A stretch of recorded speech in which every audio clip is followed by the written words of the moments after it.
తెలంగాణ తొలి ముఖ్యమంత్రి BRS party Nizamabad జిల్లాలో పర్యటన సందర్భంగా అన్ని ఏర్పాట్లు దగ్గరుండి పాల్కొండ ఎమ్మెల్యే మాజీ మంత్రి వేముల ప్రశాంత్ రెడ్డి దగ్గరుండి చూస్తున్నారు. దానికి సంబంధించి సార్ ఎలా ఉండబోతుంది నిజామాబాద్ జిల్లాలో మాజీ సీఎం కేసీఆర్ పర్యటన? తెలంగాణ తొలి ముఖ్యమంత్రి బీఆర్ఎస్ పార్టీ అధ్యక్షులు కేసీఆర్ గారి నిజామాబాద్ మొదలవుతూ ఉన్నది. నిజామాబాద్ పట్టణానికి వస్తారు. నిజామాబాద్ జిల్లాలో రేపు ఉంటుంది. అది నా భూతో నా భవిష్యత్ లాగా ఉంటుంది. చాలా బ్రహ్మాండంగా ఉంటుంది. ఇప్పటికే కేసీఆర్ గారు రాష్ట్రంలో చాలా చోట్ల రోడ్ షోలు, కార్నర్ మీటింగ్లు చేసినారు. ఇప్పటి మట్టుకు తెలంగాణ రాష్ట్ర చరిత్రలో అటువంటి కార్నర్ మీటింగ్లు, అటువంటి రోడ్ షోలు ఎక్కడ కూడా జరగలేదు. అంత గొప్పగా జరుగుతున్నాయి. డెఫినెట్గా అంతే గొప్పగా నిజామాబాద్లో కూడా జరుగుతుందని మాకు పూర్తి విశ్వాసం ఉన్నది.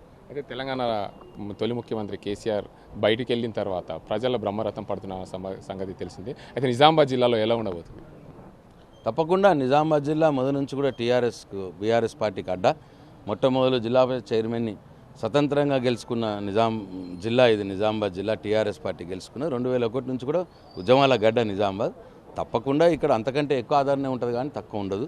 డెఫినెట్గా మా నిజామాబాద్ జిల్లా పార్టీ కార్యకర్తలు ఎంతో ఎగ్జైట్మెంట్తో చూస్తున్నారు. ఎప్పుడెప్పుడు వస్తాడా కేసీఆర్, ఎప్పుడెప్పుడు వారిని హత్తుకుందామా, వారిని చూద్దామా, వారి మాటలు విందామా, వారితో కలిసి నడుద్దామా, ఇట్లా ఎన్ని ఆశలతో ఉన్నారో మా పార్టీ కార్యకర్తలు. రేపు చూస్తారా ఉత్సాహం మీరు. సార్ చెప్పండి, నిజామాబాద్ జిల్లాలో ప్రధానంగా 3 పార్టీలు పోటీలో ఉన్నాయి. 3 పార్టీలో మీకు ఏ పార్టీతో పోటీ, మీరు ఎలా ఉండబోతుంది నిజామాబాద్ పార్లమెంట్ పార్టీ? ఈరోజు నాటికి నిజామాబాద్ పార్లమెంటు నియోజకవర్గంలో నంబర్ 1గా బీఆర్ఎస్ పార్టీ ఉన్నది, నంబర్ 2గా బీజేపీ పార్టీ ఉన్నది, నంబర్ 3గా కాంగ్రెస్ పార్టీ. 3 కూడా చాలా దూరం ఉన్నది. చాలా అంటే చాలా దూరం ఉన్నది. ఈ 4-5 నెలలలోనే ఇంత అప్రతిష్ట మూట కట్టుకున్నటువంటి ప్రభుత్వాన్ని నేను 30 సంవత్సరాలుగా ఎప్పుడు కూడా చూడలేదు. అంత అప్రతిష్ట ఉన్నది, అంత కోపం ఉన్నది ప్రజలకు ఈ రేవంత్ రెడ్డి మీద, కాంగ్రెస్ పార్టీ మీద. అసలు వాళ్ళ మాట తీస్తేనే తిడతా ఉన్నారు ప్రజలు గ్రౌండ్లో. నేను రోజు తిరుగుతున్నాను, పొద్దున సాయంత్రం కలిసి 6 విలేజ్ తిరుగుతున్నాను. నేను ఏ ఊరికెళ్ళు వాళ్ళ మాట తీస్తేనే తిడుతున్నారు. రేవంత్ రెడ్డి అనగానే ఊరు పోడు అట్లా తిడుతున్నారు. ఇక మొత్తంకే 3వ ప్లేస్ అంటే 3వ ప్లేస్ కూడా అతి దారుణంగా పోతుంది. చూడండి, 15%, 16% డిపాజిట్ కూడా వస్తుందో రాదో అన్న పరిస్థితిలో ఇవాళ కాంగ్రెస్ పార్టీ ఉన్నది నిజామాబాద్ పార్లమెంట్ నియోజకవర్గంలో.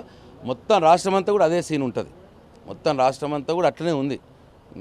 అన్ని మోసపు హామీలు ఇచ్చినాడు, ఒక్కటి కూడా చేయలేదు. అన్ని అబద్ధ హామీలు.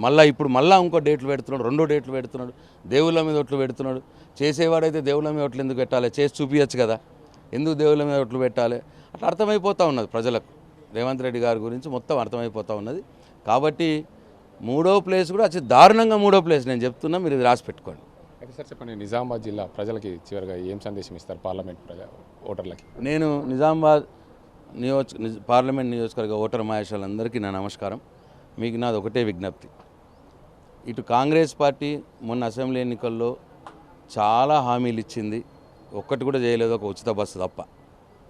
అట్లనే బీజేపీ పార్టీ గత 5 సంవత్సరాల క్రితం ఎన్నికల్లో వచ్చినప్పుడు అరవింద్ గారు పసుపు బోర్డు తెస్తా అన్నాడు, 5 రోజుల్లో తేలేదు. 5 సంవత్సరాలు అయిపోయింది, తేలేదు.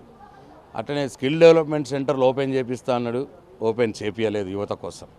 అట్లనే రాష్ట్ర ప్రభుత్వంతో సంబంధం లేకుండా 1,00,000 ఇళ్ళు కట్టిస్తా అన్నాడు, నిజామాబాద్ పార్లమెంట్ నియోజకవర్గంలో ఒక్క ఇల్లు కట్టియలేదు. ఇట్లా కాంగ్రెస్ పార్టీ, బీజేపీ పార్టీ ప్రజలకు హామీలు ఇచ్చి ఓట్లు దండుకొని మోసం చేసిన పార్టీలు. కాబట్టి ఇవాళ టీఆర్ఎస్ పార్టీకి ఓటేసి వాళ్ళకు సురుకు పెట్టుర్రి, వాళ్ళకు భయం పెట్టుర్రి. ఆ 2 పార్టీలు భయం పెడితే వాళ్ళు ఇచ్చినటువంటి హామీలు రేపు రాబోయే రోజుల్లోనైనా అమలు చేయడానికి ప్రయత్నం చేస్తారు. వాళ్ళకు భయం పెట్టక వాళ్ళకే ఓట్లేస్తే మనం లాపర్వాహితము, మనల్ని ఎవ్వరు పట్టించుకోరు. 5 సంవత్సరాలు మనకు ఏవి రావు. కాబట్టి ఎన్నికల్లో టీఆర్ఎస్ పార్టీకి ఓటేయండి, వాళ్ళకు సురుకు పెట్టండి, భయం పెట్టండి. దాంతోనే వాళ్ళు మళ్ళీ మనకు చేయడానికి ప్రయత్నం చేస్తారు. నంబర్ 1. నంబర్ 2, మాకు ఓటేస్తే ప్రశ్నించే గొంతుని ఓటేసినట్టు అవుతుంది, మమ్మల్ని బలం చేసినట్టు అవుతుంది. మాకు ఓటేయండి. మేము కాంగ్రెస్ పార్టీ, బీజేపీ పార్టీ మెడలు వంచి వాళ్ళు చెప్పినటువంటి హామీలు అమలు చేయడానికి మేము ప్రయత్నం చేస్తాం. మీతో కలిపి పోరాటం చేస్తాం, అసెంబ్లీలో పోరాటం చేస్తాం, పార్లమెంట్లో పోరాటం చేస్తాం. వాళ్ళ మెడలు వంచి మీకు ఇచ్చిన హామీలు అమలు చేస్తాం. బాజిరెడ్డి గోవర్ధన్ గారిని, మన మనిషిని, మన ఇంటి మనిషిని, మన మధ్యలో ఉంటూ మన కష్టసుఖాలు తెలిసిన వ్యక్తి బాజిరెడ్డి గోవర్ధన్ గారు. అదే అరవింద్ గారు అంటే బాల్కనీలో కూర్చొని సోషల్ మీడియాలో మాట్లాడు తప్పిస్తే ఎన్నడూ ఏ ప్రజల్ని కలవలేదు, ఎవరిని పట్టించుకోలేదు. జీవన్ రెడ్డి గారు కాంగ్రెస్ పార్టీ అభ్యర్థి, నిజామాబాద్ జిల్లాలో ఎవరిని గుర్తుపట్టరు, ఎవరితో సంబంధాలు లేవు. కాబట్టి మన మనిషి, మన మధ్యలో మనిషి వాయిరెడ్డి గోవర్ధన్ గారిని గెలిపియండి. తప్పకుండా మేము అసెంబ్లీలో, పార్లమెంట్లో పోరాడి వారు కాంగ్రెస్ పార్టీ, బీజేపీ పార్టీ ఇచ్చిన హామీలను అమలు చేయించేదానికి పోరాడతాం, వాళ్ళ మెడలు వంచుతాం. Thank you. మొత్తంగా చూసుకోవచ్చు, నిజామాబాద్ పార్లమెంట్ పరిధిలో ఏదైతే రేపు జరగబోయే మాజీ సీఎం కేసీఆర్ సభకు ప్రజలు బ్రహ్మరథం పట్టేందుకు సిద్ధమయ్యారు. జిల్లాకు ప్రారంభమైన కమ్మర్పల్లి, అదేవిధంగా మోర్తాడ్, ఆర్మూర్ మీదుగా నిజామాబాద్ పాత కలెక్టరేట్ నుండి భారీగా ర్యాలీ ఉంటుంది.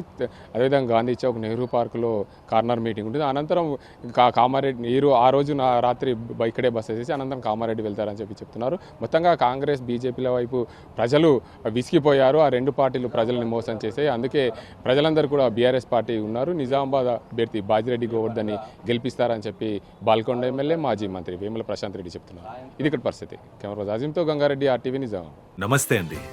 ఇది వ్యాపారం గురించి కాదు, ఓటు గురించి. ఎన్నికల్లో ఓటు వేయడం మన హక్కు మాత్రమే కాదు, కర్తవ్యం. ఎంతో మంది మహా నేతలు శ్రమించి ప్రాణత్యాగం చేసి ఈ అవకాశాన్ని మనకిప్పించారు. అందరూ ఓటు వేద్దాం. ఎందుకంటే ఓటు హక్కు ఊరికే రాదు. నా ఓటు ఎవరికో తెలుసా? అది సీక్రెట్ అండి.